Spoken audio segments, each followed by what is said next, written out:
Renascença. Redescobrindo a cultura indo-portuguesa.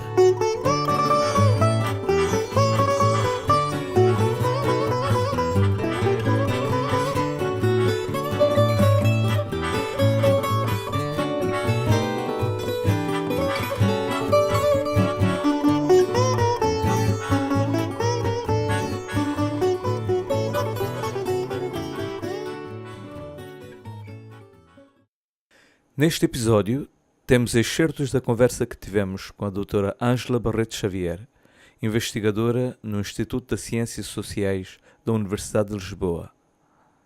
É de origem goesa e esteve recentemente em Goa como professora convidada da Cátedra Cunha Rivara da nossa universidade, a qual visa desenvolver estudos comparativos indo-portugueses. Doutora Ângela Barreto Xavier, muito boa tarde e desde já obrigado pela gentileza desta entrevista. Eu é que agradeço o convite. Vamos começar pelo trabalho que está a fazer na Universidade de Goa. Qual é o tema do curso e a quem se destina? Então, aquilo que eu escolhi fazer para este curso foi uma reflexão sobre o papel de Goa e dos goeses na construção do Império Português. Porque habitualmente tende-se a pensar o contrário, não é? Que é o impacto de Portugal e do Império Português em Goa e como é que isso alterou a sua identidade, etc. Obviamente é um tema muito relevante, mas também bastante estudado. Menos estudado é o papel que Goa e os goeses tiveram no Império Português. E eu achei que isso talvez fosse mais desafiante discutir, pensar, refletir. E por isso o título do curso é Goa in the Making of the Portuguese Empire. A escolha do período foi do começo até a vinda do Marquês de Pombal, ou como é que foi? Porquê o século XVIII? Sim.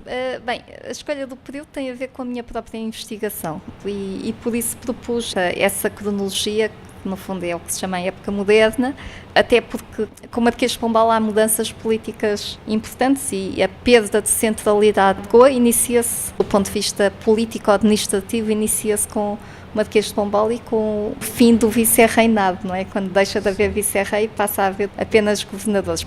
Isso é uma mudança de estatuto político muito importante. Apesar de eu, nas aulas, realmente falar pouco da história política e trabalhar muito mais a questão cultural e social, mas como um dos pontos de partida é a centralidade de Goa, esta centralidade, do ponto de vista político, realmente perde-se, vai diminuindo ao longo dos tempos. E no século XVIII, apesar da incorporação das novas conquistas, que também ocorre nessa altura, isso é paralelo a uma diminuição do estatuto político-administrativo do Mas aliás não é só do Estado, não é? É também o indivíduo, o cidadão, o goês que teve um estatuto diferente com a vinda começa uma nova vida para Goa.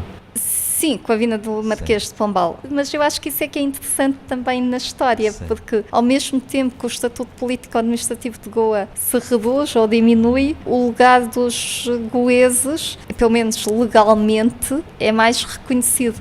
Mas também isso não é totalmente uma inovação do Marquês de Pombal, porque já no século XVI, em 1542, há um decreto do rei Dom João III que diz que aqueles que se casarem em Goa e se estabelecerem em Goa, desde que cristãos, portanto isso era uma condição importante, mas independentemente da sua nação e geração, eram tratados todos como iguais. E o Marquês de Pombal, no fundo, vai reiterar isto durante o seu consulado. E é claro que com significados diferentes e mais abrangentes, porque na história nada é igual, não é? O século XVI não é igual ao século XVIII. E eu não estou a negar o caráter moderno disto, eu só estou a dizer é que não foi ele o primeiro a pensar numa coisa destas. E, portanto, se pusermos isto em perspectiva, se calhar ajuda-nos a perceber melhor a dimensão de inovação das políticas pombalinas. Sim. Mas agora só por questão do pormenor. Em Portugal não deve ter sido tão inovador, mas em comparação com os outros países, a Inglaterra, por exemplo, da forma como eles trataram os indianos. Sim, com certeza. Eu acho que este ponto também é importante ter bem presente. E isto, novamente, vai um bocadinho de encontro a este meu argumento de que Goa tem uma centralidade muito grande no contexto do Império Português, e essa centralidade de Goa é também uma centralidade dos goeses, que no contexto dos colonizados no Império Português têm sempre um estatuto especial, mas para ser. E por isso, o Marquês de Pombal é moderno, ou moderniza em relação aos goeses, que já têm este estatuto especial nessa altura. Portanto, é mais um reconhecimento de um estatuto que na prática já existia, apesar de haver muita subalternização. Mas isto era para defender que o Marquês de Pombal, em relação aos africanos, não foi de nada modernizador, e comparado com isso, por exemplo, no que diz respeito ao tráfico de escravos, etc., os ingleses já estavam a pensar e a defender o abolicionismo, e em Portugal isso não tinha um mínimo impacto. Por isso depende dos lugares. Depende dos lugares, depende dos tempos. Exatamente. Exato. Certamente suscitou muito interesse a sua relação, a sua aula. Mas que questões levantaram os alunos? Então, assim, eu tenho sempre perguntas concretas que eu quero discutir. As perguntas tendem a ser um bocadinho provocadoras. Tenho mesmo essa intenção de ir um bocadinho contra a corrente, contra aquilo que habitualmente se diz sobre Goa. Ou, como por exemplo, um dos temas que eu desenvolvo é refletir sobre o que era Goa quando da chegada dos portugueses. Se havia Goa, se havia uma Goa, ou se pode chamar aqueles territórios das velhas conquistas, nomeadamente Goa, porque é um nome que se aplica um bocadinho retrospectivamente, não é? Isso por um lado. E por outro, se havia uma unidade cultural prévia à chegada dos portugueses em Goa, se podia dizer que Goa era hindu ou não era, e porquê? E porquê dizer uma coisa ou dizer outra? Eu, por exemplo, defendo que não era hindu. E muitas das reações vêm nesse sentido, não é? Mas o que é que quer dizer com isso? Mas porquê é que diz que Goa não era hindu? Como é que isso se prova? Porque são propostas, no meu caso, são menos intuitivas. Sim. E sobretudo hoje em dia, quando há uma pressão muito grande para homogeneizar a Índia e o seu passado como sendo todo ele hindu, não é? E, portanto, até dizer isto tem algumas implicações políticas. Exato. E isso suscita interesse e respostas e questões por parte da audiência, naturalmente. E acho que presta um grande serviço para esclarecer as mentes da nossa gente sobre a Goa, sobre o cristianismo, sobre o hinduísmo. Pois, estou só a partilhar aquilo que muitos investigadores, porque eu não sou uma especialista de todo em hinduísmo nem nada, e eu socorro-me dos trabalhos que têm sido produzidos por autores muito válidos e muito importantes, mas têm mostrado que, precisamente, que o hinduísmo é, na verdade, uma construção que também é colonial, que não é uma coisa que existia intemporalmente, sem mudanças desde há milénios, e era comum a toda a Índia. Isso hoje em dia no mundo académico é completamente evidente, mas não é tão evidente para as pessoas. Exato. Porque faz parte da mitologia, aliás, em boa parte criada pelos ingleses, curiosamente. Sim. Não é? E depois foram saberes, mas saberes muito parciais, que foram disseminados através do orientalismo britânico e que depois foram incorporados, quer pelas elites indianas, não goesas em primeiro lugar, não é? Pelas anglo-indianas e pelas elites indianas, que foram elas próprias formadas nestas convicções, e portanto depois é natural que haja um efeito de replicação desta ideia ao longo do tempo.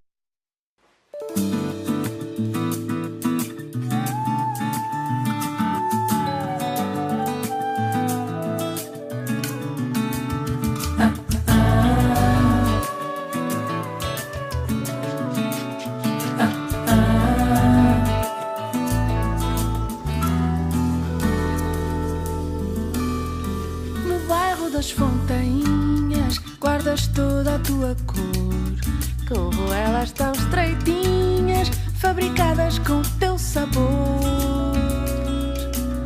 Entre o morro do Altinho e o bairro de São Tomé, fazes deles bom vizinho, amarrados num triolé. Saber que te encontro sozinha assim,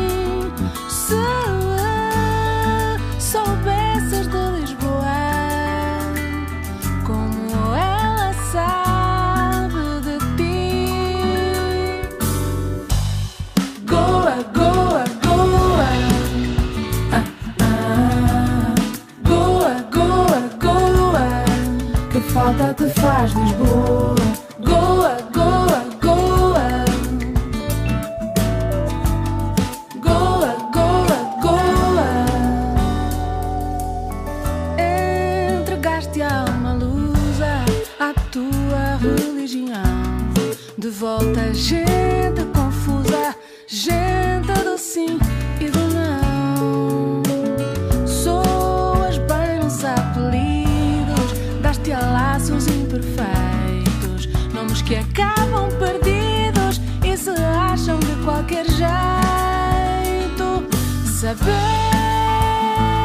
que te encontro tão sozinha assim.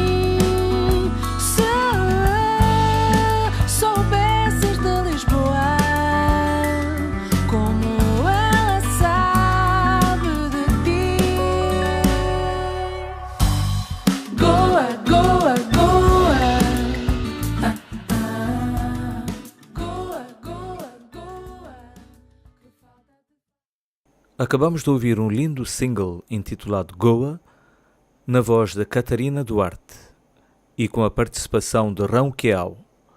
Diga-se da passagem que Rão Quiao é 2 vezes sexto neto do Marquês de Pombal.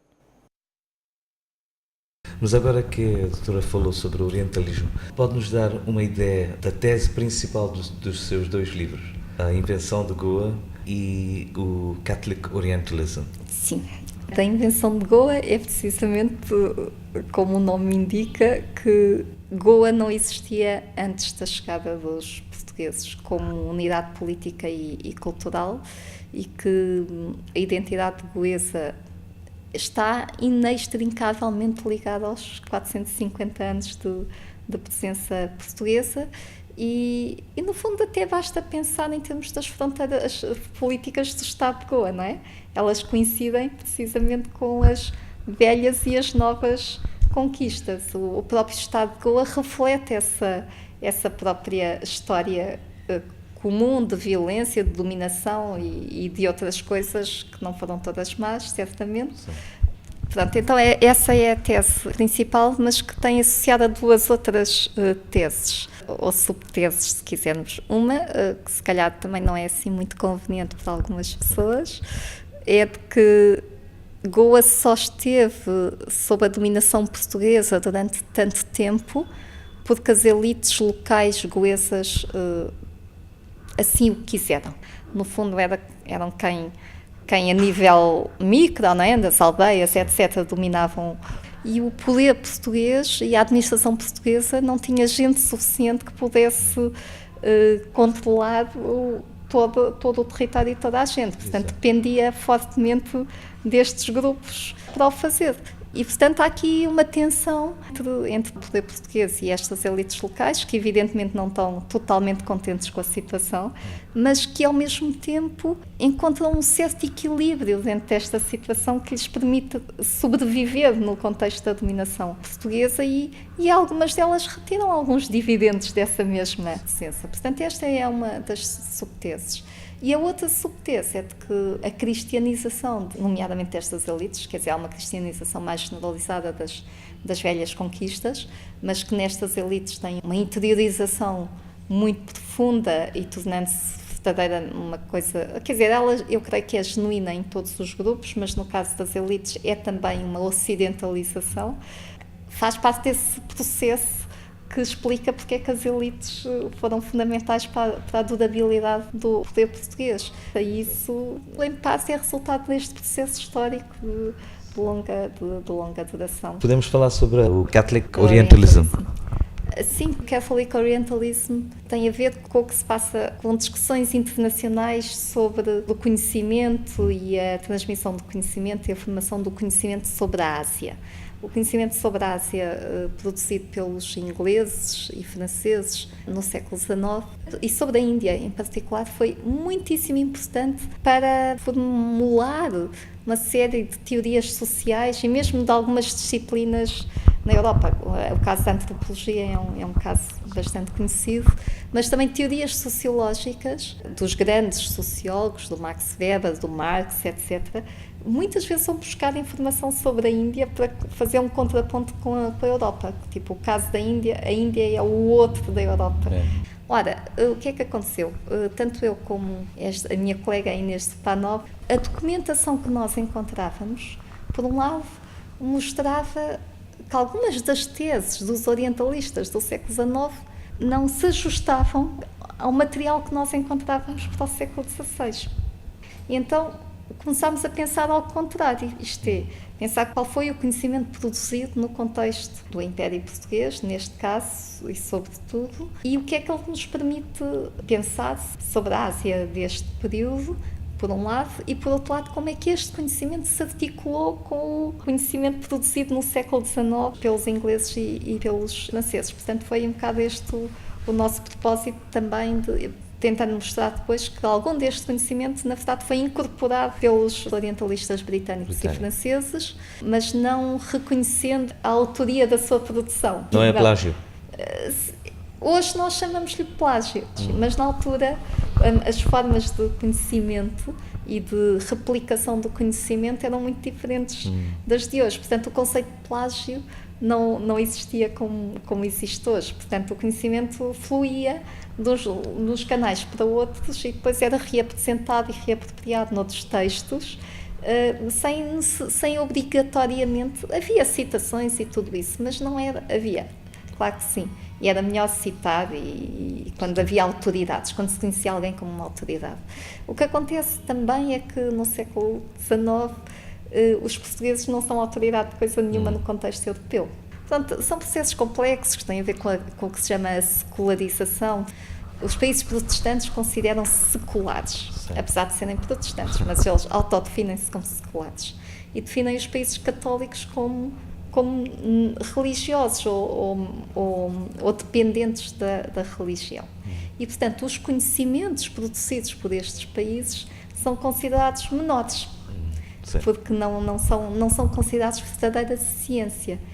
E outros são científicos. E os outros são científicos, precisamente. E o nosso livro também discute um bocado estas dimensões destes processos, não é? Do que é científico e o que é que não é. E se pode considerar, no fundo, estes conhecimentos, qual é o grau da sua relevância em termos de conhecimento para entender as sociedades asiáticas, nomeadamente, e da Índia. Mas para chegar a esta conclusão, encontraram novas fontes ou eram fontes que passaram despercebidas? Sim. O que era?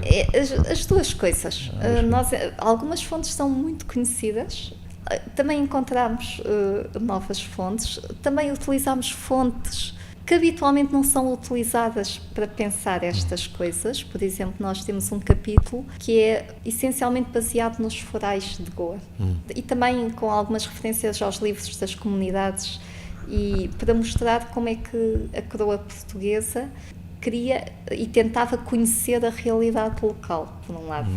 Concentramos mais nestes tomos. São fontes fiscais, não é um tipo de fonte que um historiador cultural vá buscar para estudar o conhecimento. E o que nós também tentámos fazer foi um pouco isso, foi olhar para fontes inesperadas ou mostrar como é que determinado tipo de fontes nos podem elucidar sobre muita coisa. E essas fontes, nomeadamente, na minha perspectiva, permitem-nos aceder a muito da vida cultural local ao tempo da chegada dos portugueses.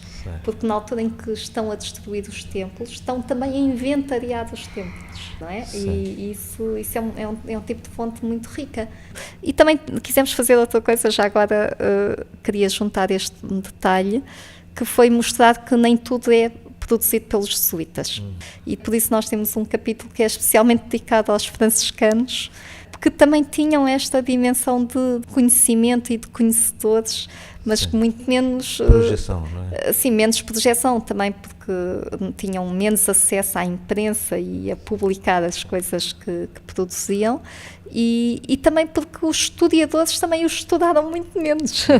Por isso nós achámos importante também nesta mesma lógica de trazer coisas menos conhecidas para a própria história destes processos, incorporar um capítulo que é sobre o papel dos franciscanos como agentes de conhecimento. Em seguida vamos ouvir Adeus Cidade, na voz da Ruth Valadares, Elaine Gomes e Tomás Aquino Siqueira, elementos do grupo folclórico Gavana.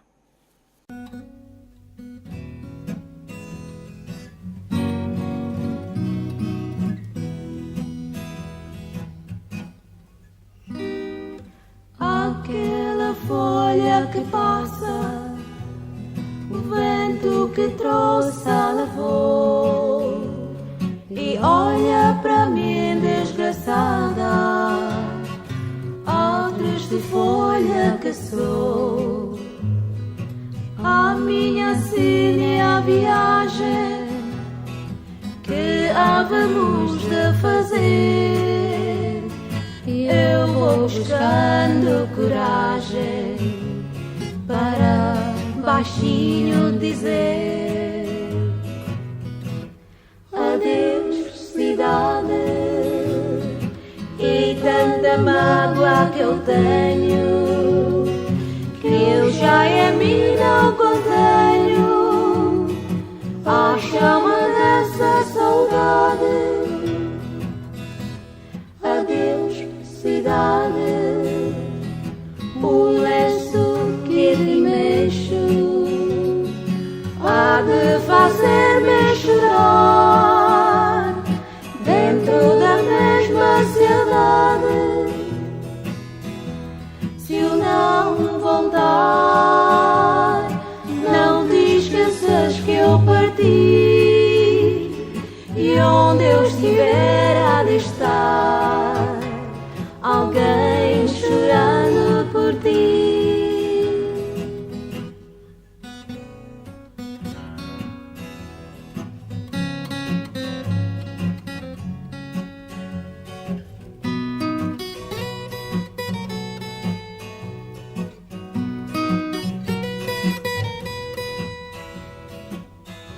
Se eu não voltar, não te esqueças que eu parti,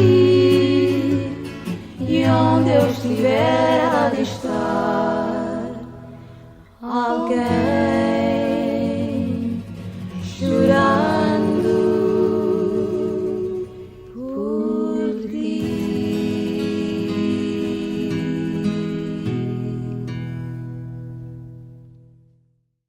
Doutora, agora para terminar, o que representa ser goesa em Portugal? Ora, eu tenho duas identidades, importa dizer, porque eu em Goa sinto-me goesa, apesar de ter vivido aqui apenas há 3 anos, e ao mesmo tempo sou pela seleção de futebol portuguesa e por outras coisas, como o fado, que me emociona muito.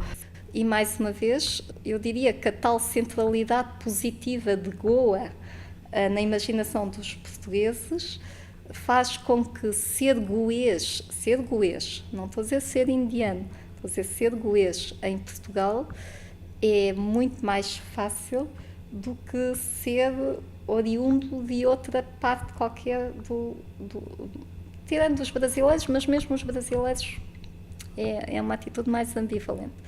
E os goeses têm é aquilo que eu chamo de orientalismo positivo, e espera-se coisas boas dos goeses, em geral, vamos pôr assim, e isso torna a vida dos goeses mais fácil, não é? Sim, eu pessoalmente nunca senti, pode ter sido cegueira minha talvez, mas nunca senti nenhuma forma de discriminação ou de racismo ou o que quer que fosse em Portugal.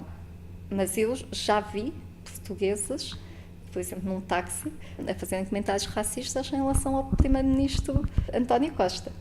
E depois eu digo ao taxista, mas olha que eu também sou goesa.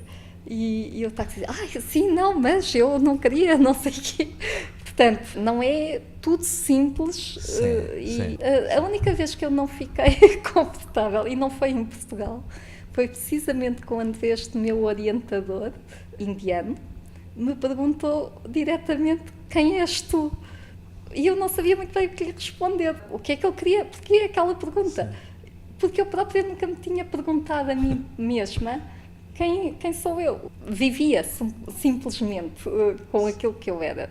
Muitas vezes respondia, sou mais ou menos portuguesa. E depois as pessoas diziam assim, mas mais ou menos portuguesa queres dizer o quê? E eu dizia, pois, os meus universos de referência vêm de 2 lugares. A maior parte da minha vida eu passei em Portugal, mas por outro lado a minha família é goesa e as referências da minha família são goesas, são claramente goesas, não é? Nós vínhamos passar muitas férias de verão a Goa. Sim. Os meus pais faziam questão de nos trazerem cá e eu acho que isso me torna muito goesa também, porque são boas memórias dos mais belos momentos da minha infância foram passados aqui. Quando eu penso em casa, eu na verdade penso na minha casa em Madrão. Apesar de eu ter um apartamento em Lisboa, porque gosto muito, na verdade, e também sinto aquilo como a minha casa, mas assim, a minha referência última de casa é a casa de Madrão. Agora, qual é a agenda que a gente deve ter para preservar esta faceta cultural que a Goa tem? Eu acho que uma das coisas importantes é precisamente a pluralidade de opiniões, ou seja, eu acho que é importante assumir o passado na sua plenitude, com as coisas menos boas e boas, e não escamotear isso. Depois, a partir daí, se pode mostrar o que é que se construiu de interessante e basta pensar como é que o turismo hoje está a recuperar esse passado, não é? E talvez por causa do turismo isto se normalize como parte da história de Goa. Não é uma batalha fácil, não é? Mas eu acho que coisas como as que o Oscar vai fazendo e outros que estão a fazer são muito importantes para disseminar e dar a conhecer facetas da história que, por várias razões, estão a ser cada vez menos estudadas. E, portanto, é tornar essa história presente nas suas, por várias vias, acho que é com certeza uma maneira de o fazer. E que se passa pela preservação da arquitetura, que é esse património material, e depois pela política da língua, mas acho que aí não está só nas mãos dos goeses, tem sido o governo português também a estimular mais a reaprendizagem do português, que é uma das línguas de Goa, no fundo. Seria uma coisa justa e enriquecedora para os próprios goeses. Depois há a questão religiosa, que é complicada pelas razões que sabemos, e também há outra questão, que é a diáspora. Cada vez que saem goeses, a capacidade de resistência cultural diminui também, não é? E portanto, em relação a isso, não sei muito bem o que é que se pode fazer. O padrão demográfico está a mudar por várias razões, não só a imigração, que é cada vez maior, mas também porque a emigração, nomeadamente de determinado tipo de população, também é grande. Então, doutora, agradecemos muito o tempo, a paciência e o interesse com que falou a Renascença Goa. E eu também muito agradeço. Renascença, magazine mensal apresentado por Oscar de Noronha. Esta edição teve o apoio de Alberto da Sá, produção de Azulejos da Goa.